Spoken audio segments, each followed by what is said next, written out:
Xicana Boxing here with Eddie Hearn. Eddie, after years of Mikey being a one-man team, what did it take to get him on your team? Years. Yeah, I mean, we first met about a year and a half ago. I remember meeting him in the Sheraton Hotel at LAX, and I came to him before Dazn had launched. You know, I said, look, you might have heard of me, I promote in the UK, and we're launching this platform with Dazn, it's a streaming service, blah, blah, blah. And he's kind of looking at me thinking, okay. And we had a good meeting. I felt like I gave him a great pitch, and he went away. We carried on talking. He just said, look, I'm going to stay with the PBC, but let's keep talking.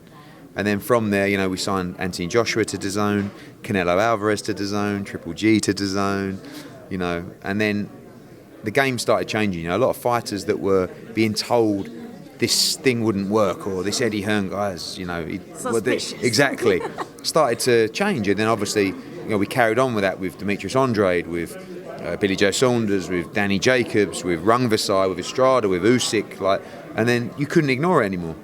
Then of course he got the Errol Spence fight. This was probably going to happen before the Errol Spence fight, but he got offered the Errol Spence fight. It was a massive opportunity for him. He took that fight, and then from there we've continued talking. And you know, Jessie Vargas was one of the first guys that jumped ship to us, you know, from the PBC, come off a draw with Adrian Broner.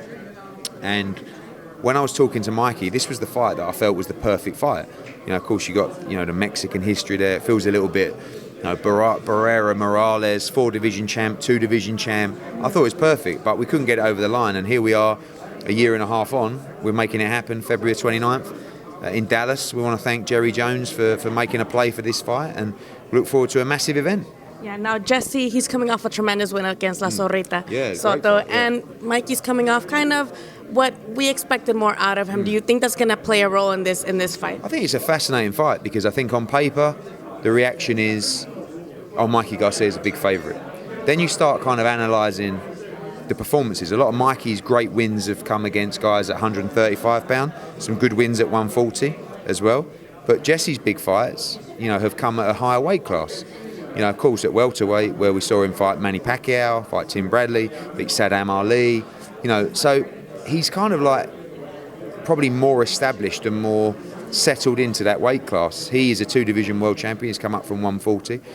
But there's nothing really on paper that says that Mikey Garcia is an established welterweight. You know, he lost most rounds to Errol Spence.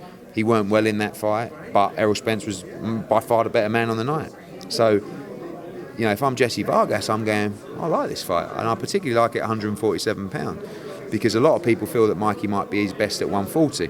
But Mikey is just about the big fights, the big money, the big occasion. And to be quite honest with you, they are at 147 pounds.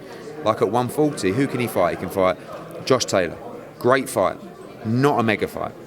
His brother actually hinted at that. I'm not sure if you saw the tweet.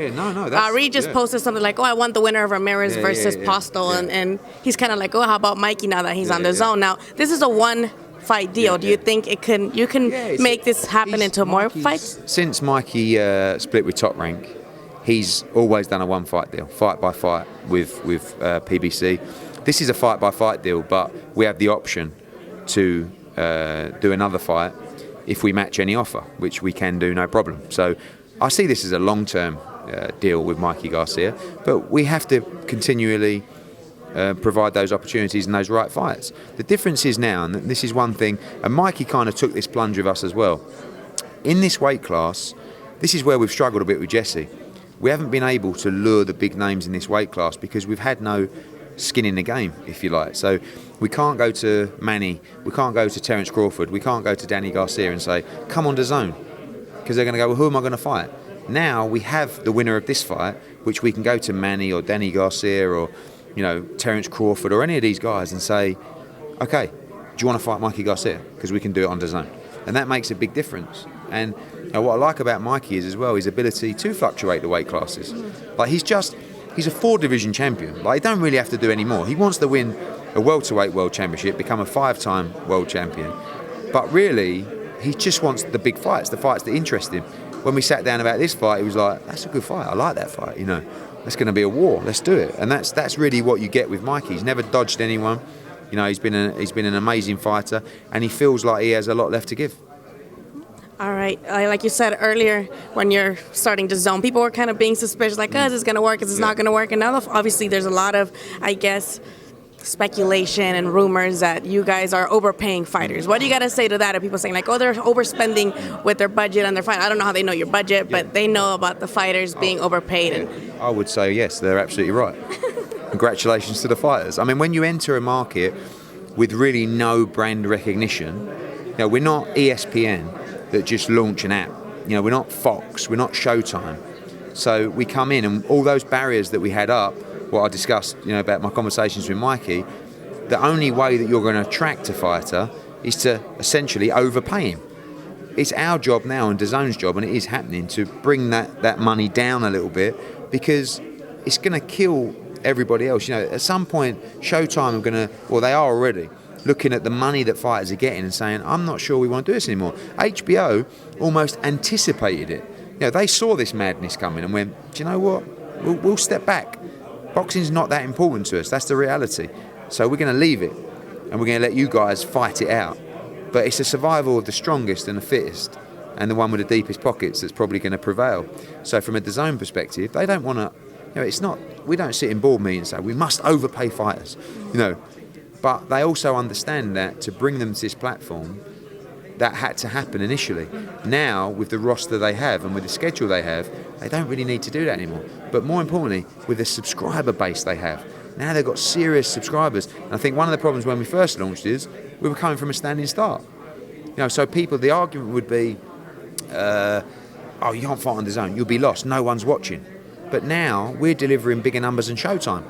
And we're just getting started. And the last sort of 6-7 weeks have been so important for Dazn. Canelo Kovalev, KSI Logan Paul, Joshua Reese. There have been 3 really big subscription moments that have taken their numbers to big levels. But if you don't keep doing those fights, the numbers will churn month by month. So you've got to keep creating these key moments like Garcia Vargas, where the subscriber says, I'm probably a bit tired of just consistently saying, if you're a fight fan and you're willing to pay $80 for one night of a pay-per-view, how can you not pay $99 for a year on Dazn?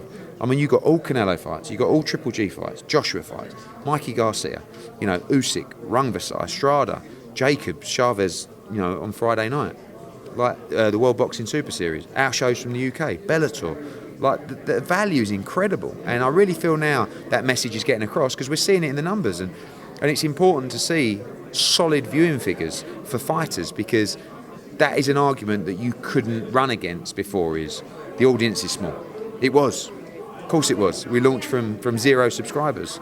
But now that's changed, and I think that's important for the fighters. And any time we can brush over an argument from someone else, but ultimately there's nothing like fighter recruitment when it's coming from a fighter. So I say to some people I'm talking to, speak to Danny Jacobs, speak to Jessie Vargas, speak to Mikey Garcia, speak to Joshua, see what they think. No, exactly. But when they say that, it's not just they pay me a load of money. It's great. The way we're looked after, the way we're treated. The schedule we're given. We're not out of the ring for 6, 7, 8 months. So everyone's happy. So speaking of the fight coming up this Friday, there was a lot of, again, speculations that Chavez would not get the suspension lifted, or that he would not make it. Now it's just the weight. Should he not make the weight, is there going to be still a fight, or is Rosado, do you think, still the one there? I mean, look, the Las Vegas thing was very frustrating, and it's really affected us. I mean, I have to say the ticket sales in Phoenix are unbelievable. We're expecting 10,000 on Friday, but that's with the speculation that the fight might not even take place. So now I feel a bit disappointed, really, that now that, what I feel is the right thing has happened, it hasn't stopped the fact that people have been trying to tell people this fight wasn't going to happen for weeks and weeks, maybe making people in Phoenix say, oh, well, actually, I'll wait, or I won't buy a ticket. Yeah, but they've still bought. So what would we have done? We would have sold the whole place out. So, that's another conversation with Nevada. But great news, Chavez isn't suspended, no suspension at all, and he moves forward with the fight. You are right, the big concern now shifts towards the weight. You always hear things, and what I'm hearing is he's going to make the weight, and hopefully he's going to make it well. It's a big fight for him. I feel like he's quite an endearing character, Chavez, because he's like hero and a villain, isn't he? He was like this great hope a Mexican legend's son, and good-looking kid, and and that's hard within itself. He's not as good as his dad. It's like that's fact. No, exactly. So really, but look at the guys he's boxed. He's boxed top-level guys: Canelo, now Daniel Jacobs, Sergio Martinez. So, but I think for Chavez, this fight's kind of like a redemption fight, and it's not even necessarily just about winning. Like if he wins, if he beats Jacobs, he becomes the biggest star, one of the biggest stars in boxing. But if he loses and does well, tries hard, makes it competitive, shows heart, the people are going to embrace him still, And I like him. To be honest with you, I think it's been really difficult for him this whole process. Like he's probably been going and training some days, not knowing whether this fight's happening or not. But he stayed in the gym, he stayed disciplined. I think he deserves the credit for that, and I think it's going to be a great fight. Lastly, Eddie, Dazn was great 2019. What's coming 2020 on Dazn? I'm waiting for Estrada versus Jafar. What's happening going on? Estrada's hurt his hand. He was supposed to fight on January the 30th. He's now going to be ready in April or something like that. So we'll 100% make that fight.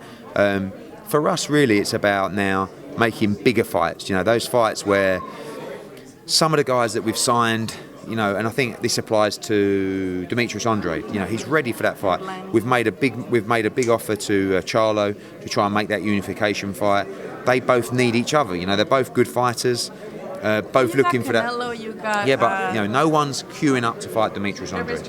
Yeah, but no one's queuing up to fight Demetrius Andre. He's a really good fighter, and he gets criticised for his resume.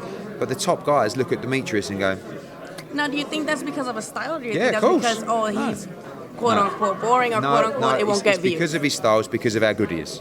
And we can't say anymore, he doesn't sell, what does he do? Because we just sold 8,000 in Providence. Like, the atmosphere was off the hook. So that argument's gone as well. But he's very good, and he's very difficult to beat. And if I was a fighter, I probably wouldn't want to fight Demetrius Andre either. But we've got to build him to a level, and there's a case of overpaying people, like you say, to get Demetrius in that fight. When we sign fighters, I won't let him down. Jessie Vargas is a good example. He's paid his dues. He boxed Delorme. He boxed Humberto Soto. But he's been waiting for that big fight, that opportunity. He's been patient, and now it's been delivered to him. And we will deliver the big fights for Demetrius as well. Thank you so much, Eddie, for your time. Thank you. Cheers.